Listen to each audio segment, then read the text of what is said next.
kami tahu Bapa, kami hidup di dunia ini memang begitu banyak masalah yang kami jalani Bapa. Tapi kami juga tahu Tuhan, di saat masalah itu datang, iman kami semakin naik di hadapan-Mu. Kesetiaan kami semakin setia di hadapan-Mu Bapa. Lewat firman-Mu Bapa yang baik, Engkau akan memberi kami kekuatan, kelegaan yang begitu lega dalam setiap kehidupan kami Bapa. Karena firman-Mu yang menguatkan kami Bapa yang baik. Terima kasih Yesus yang baik. Engkau baik, Engkau sangat baik Yesus. Kami bangga menjadi anak-Mu. Kami bangga mengenal-Mu Yesus sebagai juru selamat dalam setiap kehidupan kami. Bapa yang baik, biarlah kami semakin hari semakin setia di dalam kehidupan kami Bapa. Untuk kami semakin hari lebih luar biasa di hadapan-Mu Yesus. Terima kasih Bapa yang baik. Berkati hamba-Mu yang mimpin pujian Tuhan. Apapun yang menjadi pergumulan hamba-Mu ini, Engkau jawab tepat pada waktunya Bapa. Engkau pakai hamba-Mu ini luar biasa Tuhan. Engkau pakai luar biasa Bapa yang baik. Bapa yang baik, hamba-Mu yang sudah akan menyampaikan sabda firman-Mu Tuhan. Engkau lebih tahu apa yang menjadi kebutuhan rohani sidang jemaat-Mu di tempat ini Bapa. Berkata-kata lewat hamba-Mu ini Allah Roh Kudus. Allah Roh Kudus, urapi hamba-Mu ini Allah Roh Kudus. Apa yang menjadi kebutuhan rohani kami di tempat ini Bapa.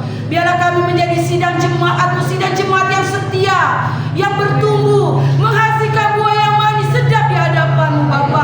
Biar kami tidak melihat masalah kehidupan kami Bapa, tapi kami pandang Yesus yang begitu besar dalam setiap langkah kehidupan kami Bapa yang baik. Terima kasih Bapa, terima kasih Yesus. Ada kuasa kegelapan roh jahat Tuhan ingin mengganggu konsentrasi kami mendengar sabda firman-Mu Bapa. Kami bersatu hati, kami tolak, kami teguh dalam nama Yesus Kristus. Allah Roh Kudus yang manis, urapi kami Allah Roh Kudus. Hati kami, pendengaran kami, pikiran kami Bapa. Biar kami pulang Tuhan, kami mendapat kemenangan, kami mendapat damai sejahtera, sukacita dari Allah Tuhan. Terima kasih Bapa yang baik. Kami sambut berkat firman-Mu hanya di dalam nama Yesus Kristus yang ajaib dan heran. Haleluya, haleluya, amin. Selamat duduk kembali. Saya serahkan kepada hambanya yang menyampaikan firman Tuhan.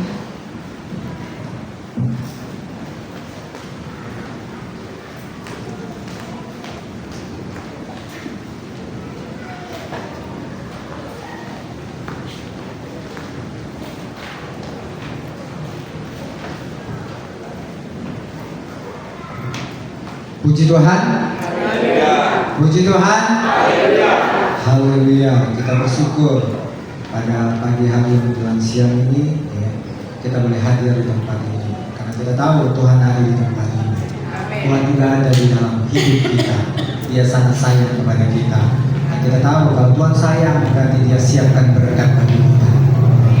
Berkat bagi kita yang akan memuaskan setiap kehidupan kita.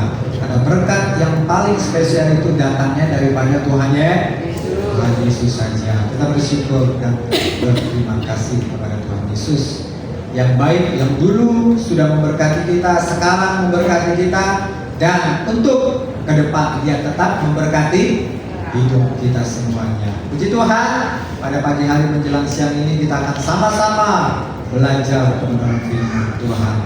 Biar kita sama-sama diberkati oleh Tuhan Yesus Kristus. Di mana ya?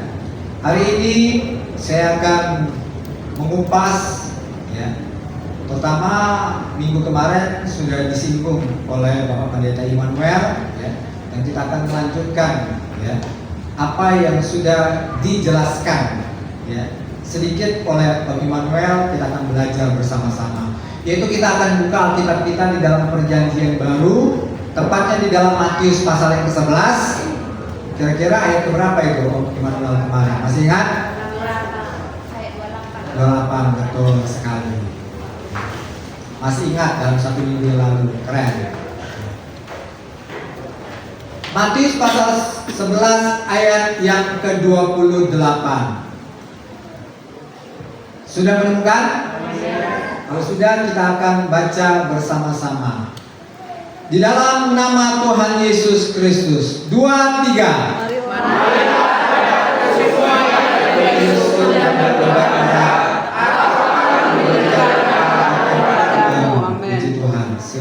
duduk kembali.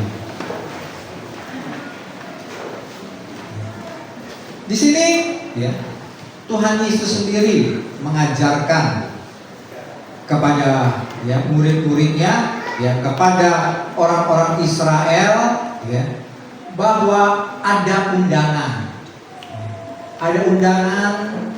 ya, yang Tuhan sendiri ya mengundang kepada ya orang-orang Israel maupun kepada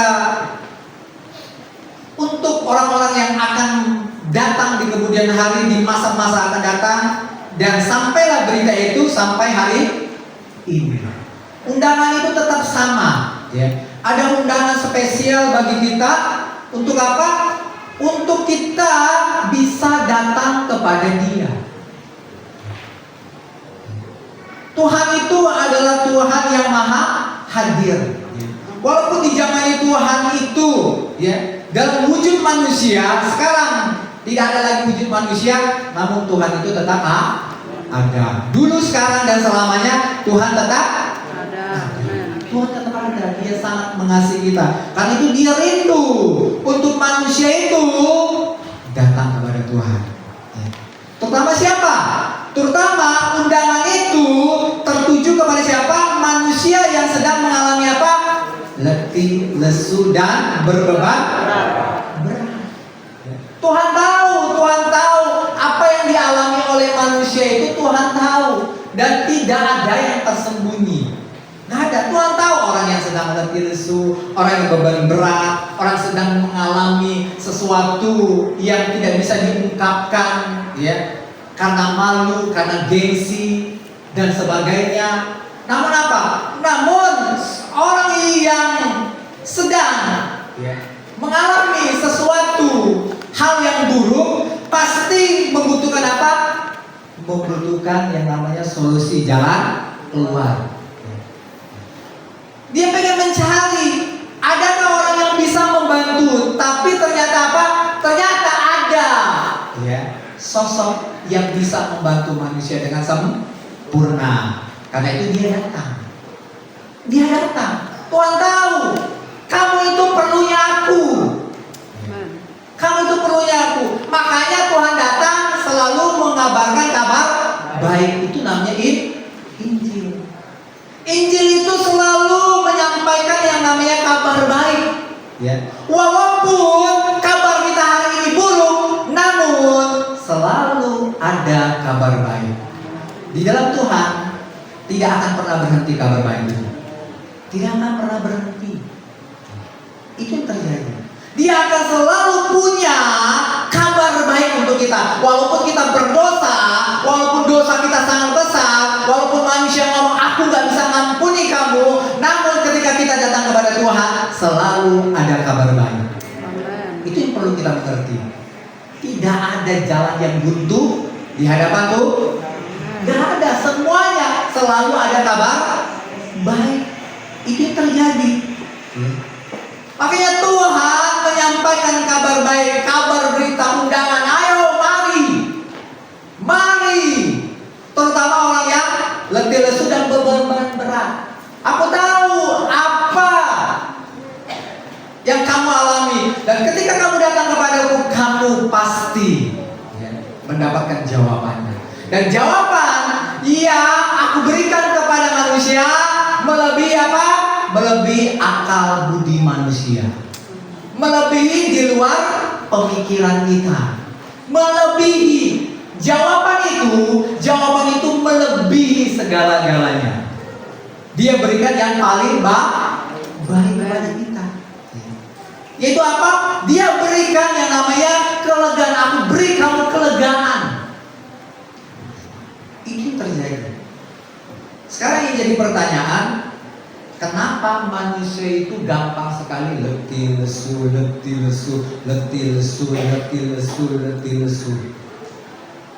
Ibu-ibu, tolong jawab, kenapa manusia itu gampang sekali letih lesu? Karena permasalahan. Karena permasalahan. Berarti kalau nggak ada masalah nggak lesu ya? Tidak. Yakin? Nggak punya masalah, nggak pernah lesu, yakin? Hah? Tetap akan jawab. Kenapa manusia itu seringkali mengalami letih lesu? Hah? Tidak mengandalkan Tuhan, kata Bapak Situmorang. Masih ingat nggak? Ya, khotbah Om Adri 3 minggu yang lalu. Ya, apa masalah manusia itu? Masih ingat? 3 minggu lalu loh. Pikiran. Satu minggu lalu bisa dijawab. Yes. Sekarang 3 minggu lalu. Bapak Pendeta Adri ya, menjelaskan bahwa apa permasalahan pokok manusia. Manusia itu seperti apa? Masih ingat? Lemah. Hah? Masih ingat? Nah itu dijawab oleh Tante Mega. Manusia itu identiknya ya, pada dasarnya kita ini adalah makhluk yang lemah. Masih ingat? Jangan hamba Tuhan ya. Masih ingat siapa yang berpendapat itu tokoh? Nama tokoh dalam Alkitab itu siapa yang ngomong bahwa kita ini adalah makhluk yang lemah? Masih ingat? Abraham. Masih ingat? Salah. Masih ingat siapa? Ayo. Ayo, betul. Ada bocoran? Ya. Ayo kita Ayo, di situ. betul. Ya. Ayo, betul Bapak Pendeta Adri? Betul. Itu ya. Ayo yang menjelaskan. Kita ini makhluk yang lemah. Yang namanya makhluk lemah pasti gampang capek, gampang letih lesu. Walaupun gak ada masalah, tetap capek, tetap lesu. Apalagi habis kerja keras. Ya, walaupun gak ada masalah dia kerja keras, tetap ujung-ujungnya lesu. Letih lesu. Itu yang terjadi. Manusia itu pada dasarnya, ingat, kita ini makhluk yang lemah. Wajar kalau kita gampang letih lesu. Itu terjadi. Walaupun cuma main game, ujung-ujungnya tadi lesu juga, lesu lah. Itu yang terjadi. Itulah diri kita sendiri. Sudah makhluk kita ini makhluk yang lemah, tambah lagi sok keren, sok kuat, pengen angkat beban. Bebannya itu berat, melampaui kekuatan kita. Iya jelaslah, tambah hancur hidup kita, betul? Itu yang terjadi. Kita anggap kita bisa mengangkat beban berat tanpa Yesus, bisa? Nggak bisa. Ya. Sehebat apapun manusia, sekuat apapun ototnya, kalau dia berusaha tanpa Yesus, pasti hancur. Itu terjadi. Kenapa? Pada dasarnya kita ini makhluk yang lemah. Makanya dia harus datang. Yesus harus datang. Karena hanya Yesus yang bisa menolong makhluk yang lemah. Karena Yesus itu adalah pribadi yang sempurna. Berarti kekuatannya gak pernah mengalami kelemahan. Itu terjadi. Berarti kekuatan Tuhan itu gak pernah mengalami kelemahan. Berarti sempurna. Itu yang terjadi. Karena itu dia datang mendekati manusia supaya apa? Supaya manusia itu bisa ditolong oleh dia. Tapi caranya apa? Caranya bahwa ada caranya. Khotbah ini berseri. Yang pertama kali kita akan bahas, aku akan memberi kelegaan kepadamu. Itu terjadi. Sekarang kita akan belajar apa itu kelegaan. Kelegaan kalau dalam bahasa aslinya ini ya disebut anapauso. Anapauso. Ya. Kata dasarnya ya, atau kata lainnya adalah sabaton. Yang kita kenal adalah sabat. Sabat itu hari apa, Ibu-ibu? Hari apa? Hari Sabtu. Selain hari Sabtu, Bapak-bapak, hari Sabat itu terkenal dengan hari apa? Istirahat. Hari apa, Bapak-bapak? Bapak-bapak. Hari apa? Hari apa? Hari yang ke-7. Kalau kita, hari Sabtu itu hari yang ke-6. Namun kalau orang Israel, Sabat itu hari yang ke-7. Itu terjadi. Yang artinya itu, kelegaan itu adalah ya tempat perhentian yang penuh. Ya. Di mana kita di situ bisa beristirahat. Itu yang terjadi. Perhentian yang penuh. Sahabat, di mana apa? Di mana sepanjang hari orang Israel datang kepada Tuhan. Ayo sekarang kita baca. Di dalam Keluaran pasal yang ke-35, Keluaran pasal yang ke-35, kita akan baca sama-sama ayat yang kedua. Keluaran pasal ke-35 ayat yang kedua. Semuanya sudah menemukan? Sudah, kita akan baca bersama-sama. 2, 3.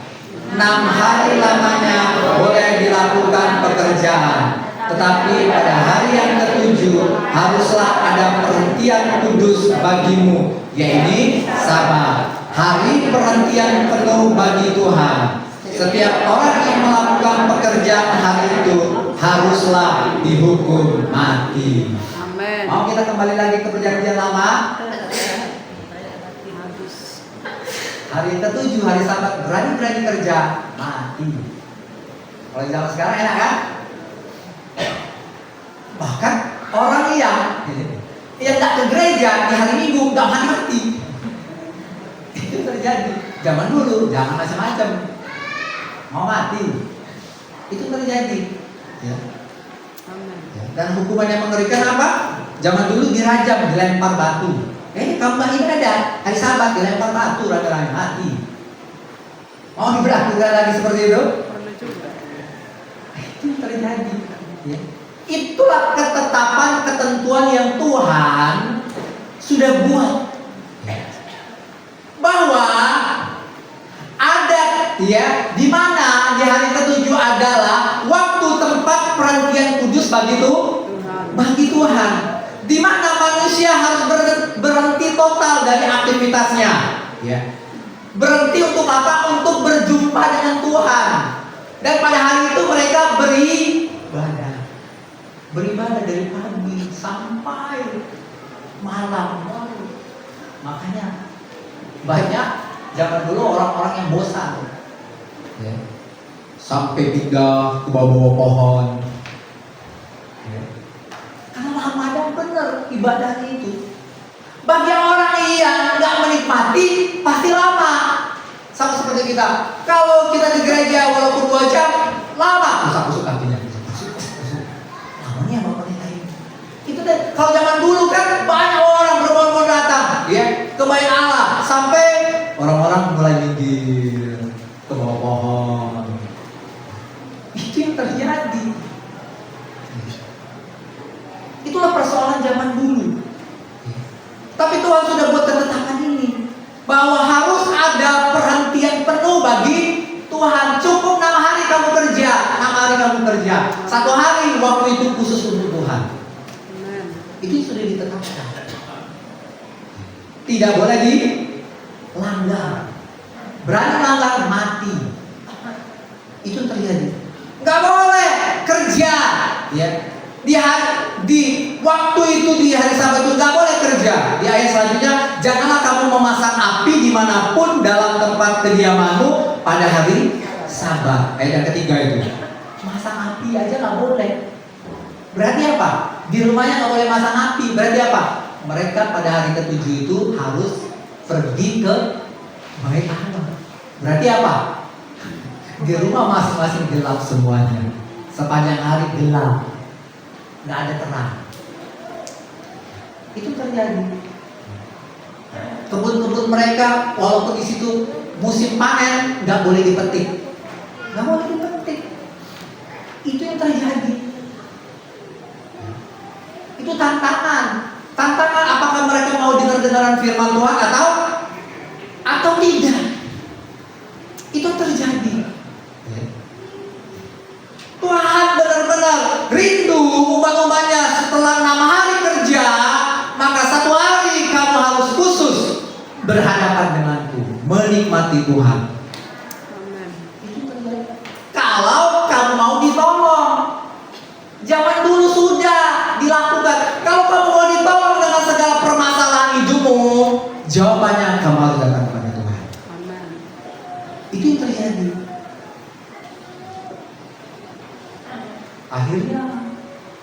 tahun, ratusan demi tahun, akhirnya berubah. Akhirnya sedikit berubah. Justru beribadah itu bukan lagi seminggu sekali. Mulai ketemu Tuhan itu bukan lagi seminggu sekali, namun mulai setiap hari. Bapak-bapak tahu di zaman siapakah sudah dimulai setiap hari beribadah kepada Tuhan? Di zaman siapa Bapak-bapak? Sehingga orang-orang Israel bisa datang kepada Tuhan setiap hari? Pemuda remaja yang belum? Pemuda remaja? Ada yang tahu di zaman siapakah bisa setiap hari orang Israel beribadah? Ibu-ibu? Di zaman Daud. Di zaman Daud. Belum di perjanjian baru, di zaman Daud. Ya. Ketika apa? Daud bisa memindahkan tabut Tuhan ke kotanya. Makanya dia buat yang namanya kemah Daud. Itu yang terjadi. Makanya melalui pengalaman Daud, Tuhan rindu bahwa manusia harus membangun kemah Daud. Artinya apa? Harus setiap hari berjumpa dengan Tuhan. Harus ada tempat perhentian. Ya. Perhentian untuk datang kepada Tuhan itu di zaman Daud. Makanya Tuhan rindu bahwa manusia belajar seperti Daud. Dia rindu membangun yang namanya pondok Daud. Akhirnya tercapai gak kerinduan Tuhan? Tercapai gak? Tercapai di zaman apa? Di zaman setelah Yesus naik ke sorga. Di zaman gereja mula-mula. Maka rencana Tuhan, tujuan Tuhan tercapai. Setiap hari mereka beribadah kepada Tuhan. Bahkan bisa 1 hari 5 hari mereka beribadah. Saking ekstrimnya mereka. Itu hati Tuhan. Itu kerinduan Tuhan. Tuhan rindu anak-anaknya itu datang kepada Tuhan, beristirahat. Kenapa? Karena kita ini capek, kerja, capek hati, capek pikiran, capek juga tenaga capek, makanya itu butuh beristirahat, betul? Dan cara beristirahat yang tepat adalah datang kepada Tuhan. Jangan hanya kita itu hanya istirahat di dalam jasmani, istirahat tidur, sudah. Istirahat yang paling benar di mata Tuhan pada waktu kita mencari Tuhan. Amen. Itu istirahat yang paling benar di mata Tuhan. Bukannya Tuhan melarang, gak boleh kamu tidur. Enggak, tetap kamu boleh tidur. Namun kita juga harus tetap beristirahat, datang kepada Tuhan. Amen. Itu yang terjadi. Kenapa? Karena waktu kita beristirahat pasti kita lakukan setiap hari, betul? Pernah kita 1 hari nggak pernah beristirahat? Pernah nggak? Bapak-bapak, ini bapak-bapak yang kuat ini, atau pemuda, remaja yang kuat. Pernah 1 hari nggak pernah beristirahat? Pernah? Ya? Siapa yang bilang pernah 1 hari saya tidak beristirahat? Angkat tangan. Oh, Firman. Ya. Firman. Ya. Kita tepuk tangan dulu buat Firman. Sebelum kita bahas itu, kita akan definisikan dulu istirahat itu seperti apa. Ternyata istirahat itu ada 3 kategori. 3 kategori. 1, istirahat itu adalah 1 istirahat penuh atau istirahat panjang. Ngapain kita kalau istirahat penuh, istirahat panjang? Tidur malam. Betul? Berapa jam? 8 jam. 8 jam tidur. Apa yang terjadi kalau kita nggak tidur? Lama-lama kesehatan kita menurun, betul? Menurun. Kesehatan menurun, akhirnya sakit. Itu yang terjadi. Saya pernah 3 hari 3 malam nggak tidur. Tidak tidur. Ngapain Om Dalvi? Main game. Main game apa? Jadi pelatih bola. saking lagi viralnya zaman dulu 3 hari 3 malam nggak tidur, tapi tetap makan, tetap minum. Ya. Sudah berhasil 3 hari 3 malam, langsung terkapar 3 hari 3 malam, tidur, maunya tidur terus. Itu namanya makhluk lemah, cak kecengkian, cak kejagoan. Itulah namanya dolphin. Akhirnya terkapar. Balas dendam 3 hari 3 malam, bawaan pengen tidur terus, baru seger lagi.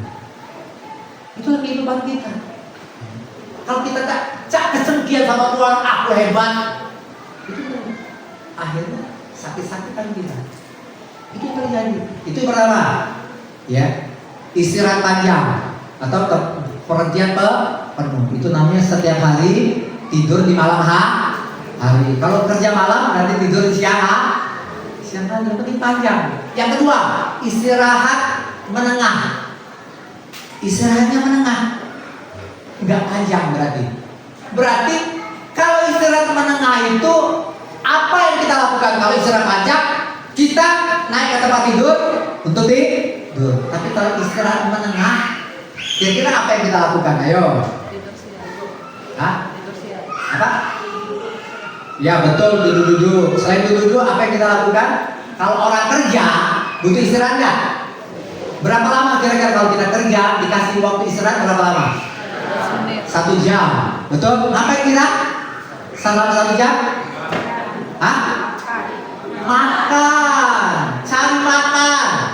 Itu terjadi cari makan. Habis makan apa? Duduk-duduk nyantai. Paling lama makan itu 1/2 jam. Yang bikin lama nunggunya. Yang bikin lama nunggu pesanan itu tiba. Itu terjadi. Istirahat menengah. Ya. Tetap harus ada istirahat menengah. Mau nggak kita dapat tawaran kerja sebulan dapat 200 juta, namun nggak ada istirahatnya? Siapa yang mau? Cari mati itu namanya. Dapat uang, habis masuk rumah sakit, habis itu mati juga. Nggak ada gunanya. Makanya bersyukurlah kalau kita masih bisa isi. Itu terjadi. Ya. Ada waktu menengah. Dan yang terakhir, waktu pendek untuk istirahat. Ngapain kita biasa? Waktu pendek untuk istirahat? Ngapain? Minum. Ya, yang paling banyak minum, dikit-dikit minum. Ntar dulu, sabar. Minum. Capek aku, minum. Itu istirahat pendek. Nah sekarang, Om tanya, Firman, benar-benar nggak beristirahat total di antara ketiga ini, atau tetap ada istirahatnya? Hah? Di antara ketiga ini tetap nggak ada istirahatnya atau berarti kurang menyimak ya? Istirahat ada istirahat pendek, ada istirahat menengah, ada istirahat panjang. Walaupun saya buka mata 24 jam main game, tapi ternyata dalam berapa detik tutup mata. Bisa lelah matanya. Itu namanya istirahat. Kebanyakan tutup mata. Tutup mata itu berarti apa? Istirahat sebentar. Kalau di komputer namanya refresh. Di refresh.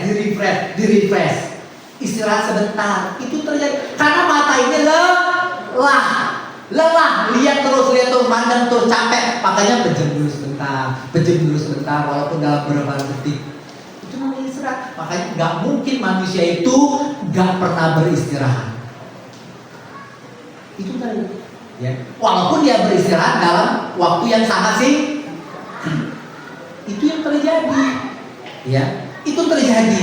Makanya apa? Makanya manusia itu berarti butuh istirahat.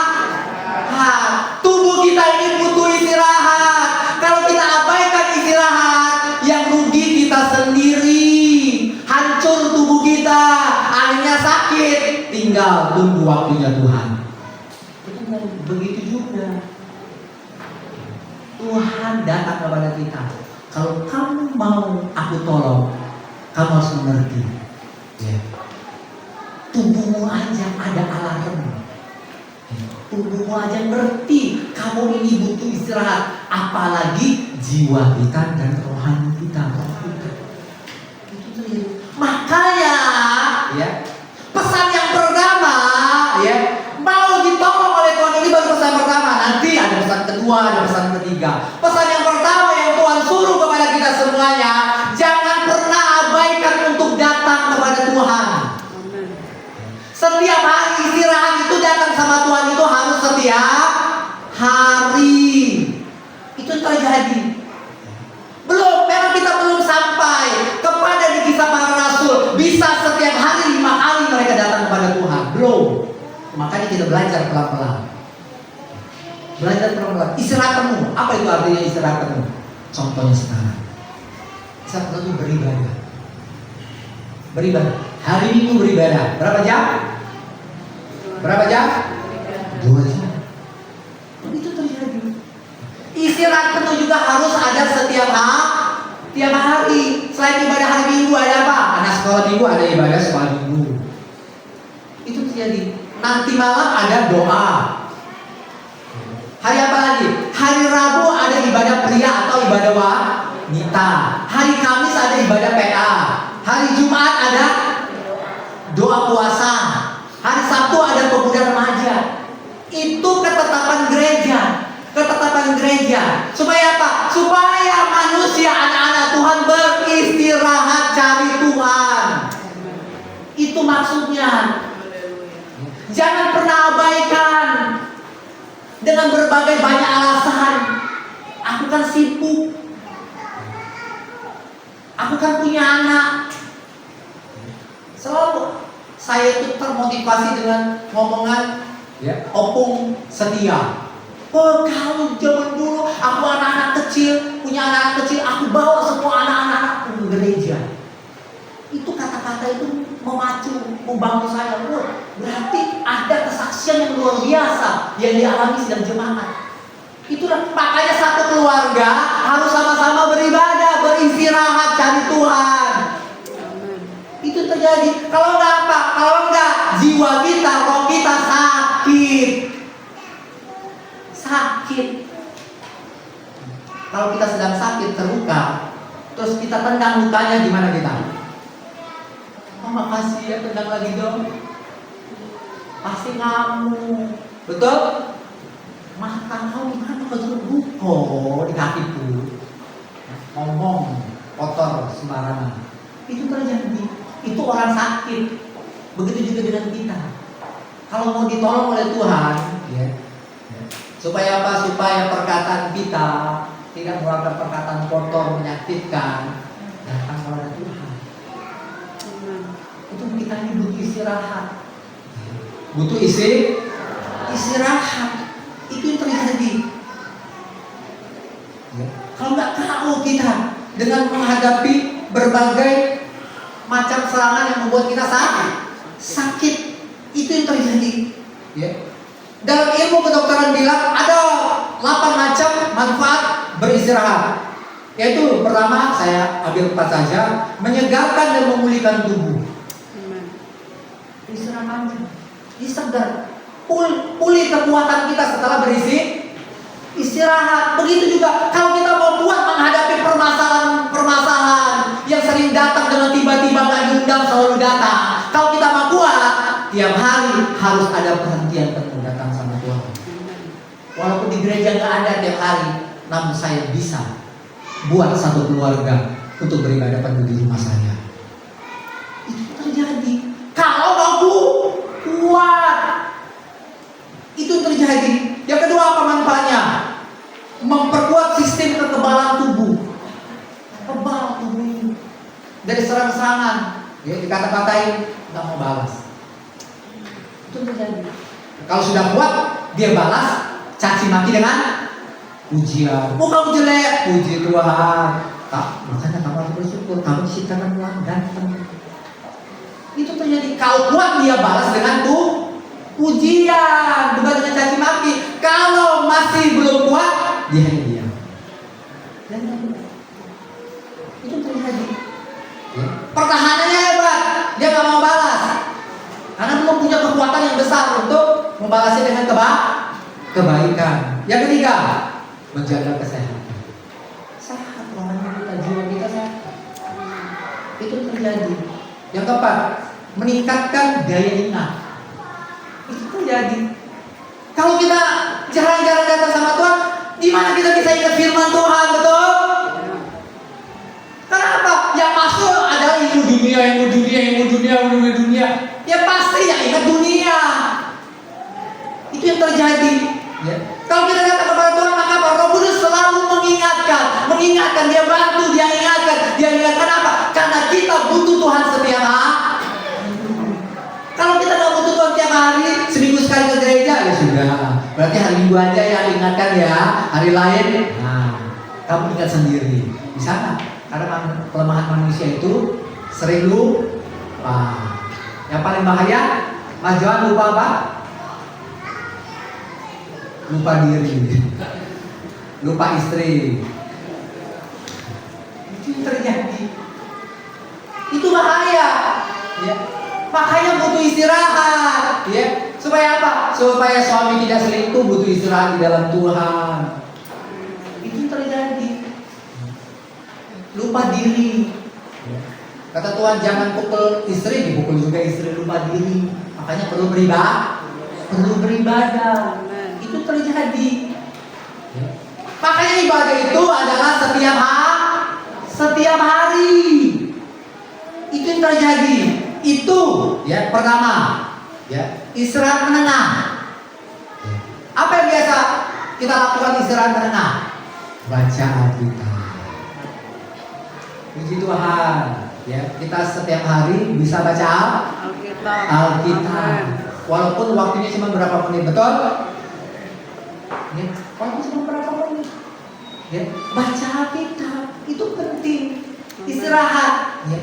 Itu terjadi. Kita makan minum setiap hari berapa kali? Paling sedikit 3 kali kan?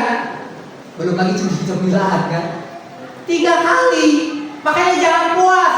Ya. Kalau kita sungguh-sungguh baca Alkitab setiap hari, pasti apa? Tuhan makin tingkatkan lagi kita untuk apa? Wah, makin semangat kita. Aku udah puas baca 1 kali dalam sehari. Aku baca 2 kali. Itulah kehebatan Tuhan. Dia yang tolong kita. Sebenarnya kita itu cuma sanggup 1 kali, Tuhan tambahkan lagi. Belajar dari hal yang kecil. Belajar dari hal kecil, Tuhan tambahkan lagi. Sehari 2 kali, sehari 3 kali, sehari 4 kali. Itu yang terjadi. Makanya jangan sepele untuk istirahat, datang sama Tuhan. Baca Alkitab juga itu artinya istirahat. Sama seperti istirahat makan. Berarti kan kita nggak tidur kan? Nggak tidur, nggak ngapa-ngapain. Berarti ada aktivitas makan. Begitu juga kita. Pada waktu kita baca Alkitab, kita sedang makan makanan rohani.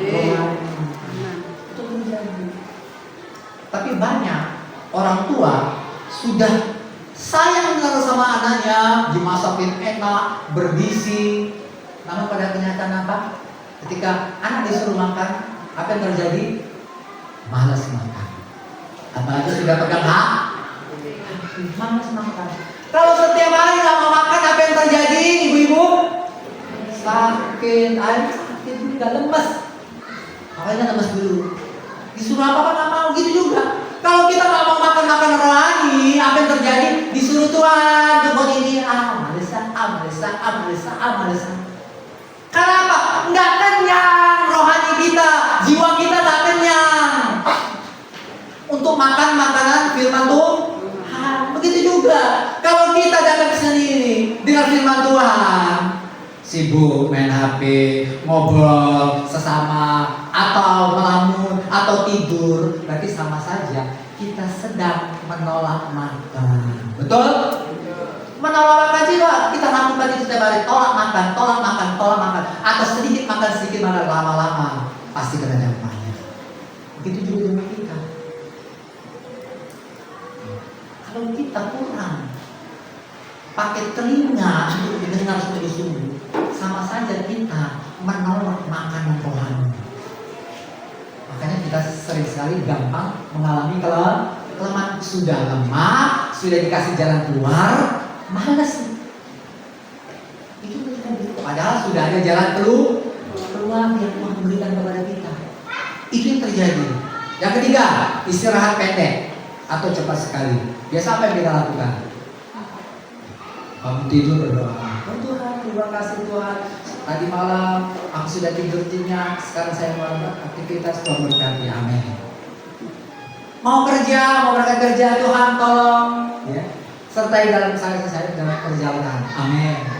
Sudah sampai kerja, mulai kerja, Tuhan tolong. Dikit-dikit doa, dikit-dikit doa, walaupun doanya 1 menit. 1 menit itu namanya beristirahat. Itu terjadi sama saja, dikit-dikit pejamkan mata, refresh. Itu terjadi. Itulah yang namanya istirahat. Dikit-dikit cari Tuhan, dikit-dikit cari Tuhan. Mau pulang kerja cari Tuhan, tolong Tuhan. Saya bersyukur 1 hari ini saya bisa kerja dan sebentar lagi saya mau pulang. Tolong sertai saya. Amin. Bapak-bapak sering melakukan itu? Alah, jujur. Itu terjadi. Kalau kita lakukan itu terus, dikit-dikit istirahat, walaupun istirahatnya pendek dan sangat singkat, pasti mengalami perubahan. Karena yang kita andalkan Tuhan, itu namanya istirahat. Karena kekuatan kita, ya, kekuatan otot, kekuatan pikiran, kekuatan dompet, semuanya terbatas. Kekuatan kesehatan terbatas. Itu terjadi. Yang tidak terbatas itu hanya Tuhan, ya. Amin. Tuhan Yesus. Itu terjadi. Makanya saya ingatkan lagi, saya undang lagi bapak-bapak, rajinlah ikut ibadah komplian. Terutama rajinlah ikut ibadah PA di hari Kamis, bapak-bapak. Tuhan itu pasti menolong. Pasti menolong. Yang Heri, ya, ajak bojonya, istri yang tercinta, sama-sama beribadah. Memang tubuh kita pengennya istirahat di rumah, nggak ngapa-ngapain. Memang betul tubuh kita butuh istirahat, namun jiwa dan roh kita juga memerlukan istirahat. Karena tubuh kita bukan terdiri dari tubuh jasmani saja, kita terdiri dari jiwani dan rohani yang butuh istirahat. Maka itu jangan lalai. Tuhan bilang, ayo datang kepadaku, datang, ayo istirahat sama saya. Satu keluarga beribadah. Bukan di hari Minggu saja. Itu terjadi. Supaya apa? Supaya Tuhan terus memperbaharui hidup kita. Itu terjadi. Gimana om, aku disibuk kerjaan, minta doa Tuhan, buka jalan Tuhan, supaya saya bisa beribadah. Tuhan buka jalan. Baik Tuhan jamah bos kita, sehingga kita punya apa? Punya waktu beribadah, maupun Tuhan bisa buka jalan dengan apa? Dipecat kita. Enggak salah apa dipecat. Berarti apa? Memang waktunya Tuhan, kamu keluar dari situ untuk kamu beribadah. Itu terjadi, itu jalan. Jangan saya, misalkan kan gajinya besar, saya minta tolong sama Tuhan, pasti Tuhan buka jalan. Jangan sayang, maupun gajinya 20 juta, jangan sayang. Sayangilah jiwamu dan rohmu. Itu perlu disayang. Kenapa? Karena di hari-hari ini bukan semakin baik, semakin jahat. Kalau mau ditolong Tuhan, terus cari Tuhan setiap hari. Itu terjadi. Kenapa? Karena Tuhan lebih dahulu sayang sama kita. Ternyata kita lebih sayang sama pekerjaan, cuannya, duitnya. Ya sudah. Kalau memang itu pilihan kita, sudah. Kamu ikutilah jalanmu sendiri. Namun kalau ada akibatnya nanti, ya, jangan salahkan Tuhan. Itu pelajaran bagi kamu. Itu terjadi. Pasti. Kalau setiap hari kita berseru-seru kepada Tuhan, Tuhan tolong buka jalan Tuhan. Hatiku Tuhan gak sejahtera Tuhan. Aku selalu dituntut kerja.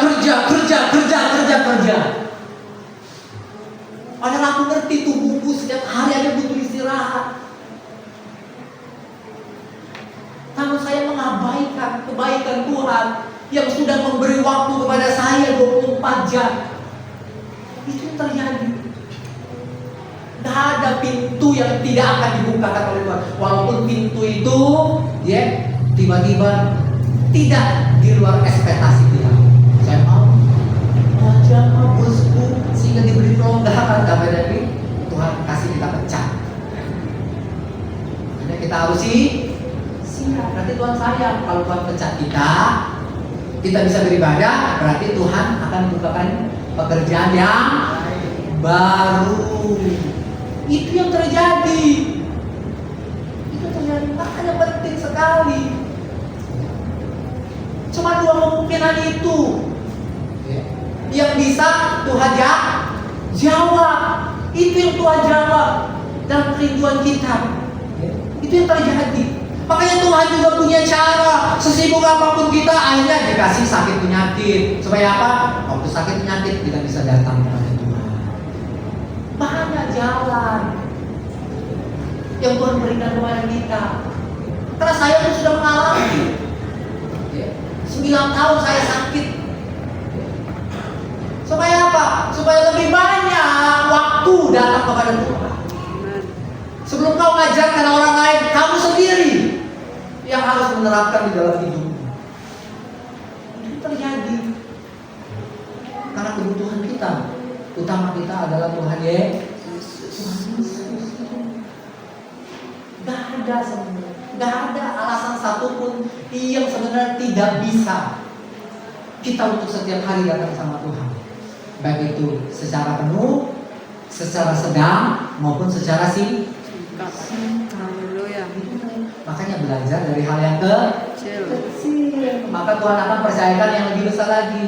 Dikit-dikit doa, dikit-dikit juga mau apa lagi, dikit-dikit juga mau bawa mobil, doa. Sudah sampai, berdoa, terima kasih Tuhan, sudah selesai aku dalam perjalanan, amin. Haleluya. Terjadi. Kalau dikit-dikit maka itu ditambahkan. Setia. Itu terjadi. Kalau dari hal kecil aja nggak setia, gimana? Tuhan mau kasih yang besar, sulit. Kali besar itu. Itu terjadi. Tuhan sayang sama kita. Terus, apa artinya lagi? Soal beristirahat itu. Satu, beristirahat itu kan istirahat panjang itu kita masuk kamar, membaringkan diri di tempat tidur. Betul? Betul. Berarti apa? Berarti kita percaya kepada tempat tidur itu menjadi sandaran hidup kita. Jadi sandaran hidup kita. Begitu juga pada waktu kita beribadah penuh, jadikan Yesus sandaran hidup kita. Bukan kehendakku yang jadi Tuhan, namun kehendakmu yang jadi. Apapun yang kau katakan itu yang aku akan turuti Tuhan. Haleluya. Mau manis, bersandar pada tempat tidur.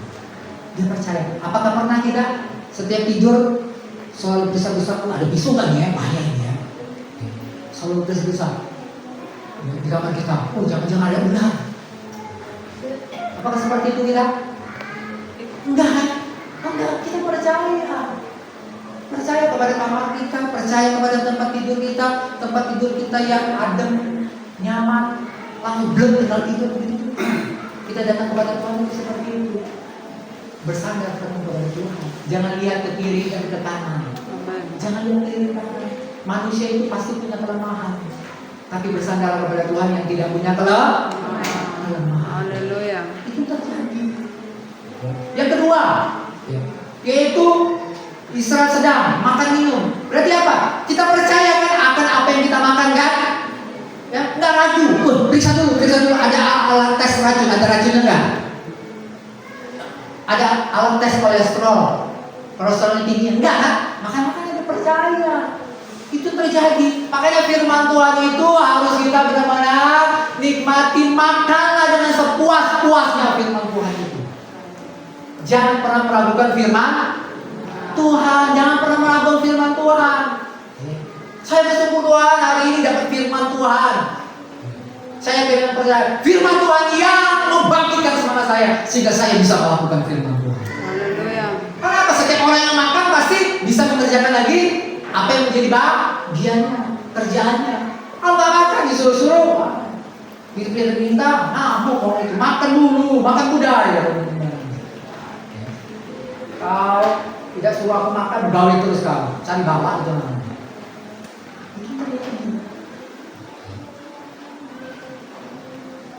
Itu juga istirahat kayak dikit-dikit. dikit-dikit doa. Istirahat itu berarti benar-benar berserah total kepada Tuhan. Percaya kepada Tuhan. Itu yang terjadi. Dan untuk kita bisa seperti itu sampai menikmati Tuhan, ya, maka kita harus melakukan ada bagian yang kedua, ada bagian yang ketiga. Bagian yang pertama, kita belajar mulai dari perkara yang kecil. Ya. Ada istirahat pendek, ada istirahat sedang, dan ada istirahat panjang. Atau apa? Lakukan itu dengan setia. Tuhan akan percayakan lebih besar. Puji Tuhan. Demikianlah firman Tuhan. Pada pagi hari ini dan siang ini, mari kita sama-sama untuk bangkit berdiri. Sekali lagi, pesan Tuhan hari ini, Tuhan mengundang bapak-bapak, pemuda remaja, ibu-ibu yang selama ini hanya seminggu sekali beribadah. Mari datang kepada Tuhan untuk mengikuti istirahat penuh. Yang sudah rajin baca Alkitab setiap hari, kita sama-sama berdoa. Biar satu hari satu kali saya baca Alkitab, meningkat 2 kali, meningkat 3 kali. Yang belum, terus baca Alkitab. Yang masih kurang, dalam setiap hari berdoa, sedikit-sedikit berdoa, sedikit-sedikit berdoa. Saya undang setiap keluarga demi keluarga mengingatkan keluarganya. Ayo sama-sama kita sering berdoa. Mari kita akan pujian saat indah.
bagi kami, untuk kami mengambil undangan itu Tuhan, untuk kami menerima kabar baik itu Tuhan. Jangan sampai kabar baik itu Tuhan orang lain yang menerimanya sedangkan kami tidak menerimanya Tuhan. Biar kami dan orang-orang lain sama-sama menerima jalan keluar yang terindah itu bagi kami. Ini kerinduan kami Tuhan. Ini kerinduan kami Tuhan. Hamba-Mu telah selesai berbicara, namun kami yang percaya firman dan Roh Kudus yang ada dalam hidup kami tidak akan pernah berhenti berbicara. Dia terus berbicara. Dia terus mengingatkan. Dia akan terus memberikan semangat yang baru. Sehingga dulu yang kami tidak bisa, sekarang, besok dan seterusnya kami bisa melakukannya Tuhan. Semuanya karena kasih kami. Bukan karena kehebatan kami. Semuanya karena kuat kuasa Roh Kudus saja Tuhan, yang bekerja terus dari hari ini, besok sampai Maranatha. Serahkan semua anak-anak ini, bapak-bapak, ibu-ibu, pemuda remaja, kami serahkan mereka adalah milik kepunyaan. Mereka anak-anakmu yang sangat Engkau kasihi. Karena itu Tuhan selalu punya jalan keluar, selalu punya kabar lain yang sanggup menolong kami. Dan setiap apapun yang kami alami, tidak ada yang terbatas bagi Tuhan. Terpujilah nama Tuhan. Terpujilah nama Tuhan Yesus Kristus Tuhan. Sebentar lagi kami akan belajar mempersembahkan apa yang Tuhan sudah beri, mengembalikan apa yang Tuhan sudah percayakan dalam hidup kami. Inilah motivasi kami Tuhan. Karena kami mengasihi Engkau, mengasihi pekerjaan Tuhan. Nama dimuliakan, bukan nama kami Tuhan.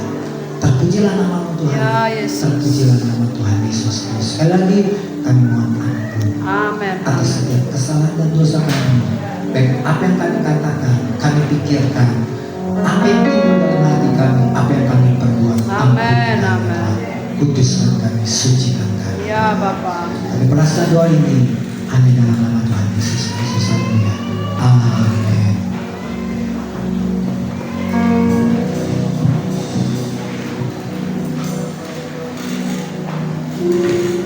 Puji nama Tuhan, biarlah firman Tuhan hari ini boleh menjadi rema dalam kehidupan kita. Bahkan biarlah kita boleh menjadi pelaku firman Tuhan. Kita akan meletakkan persembahan kita sesuai dengan tugasnya.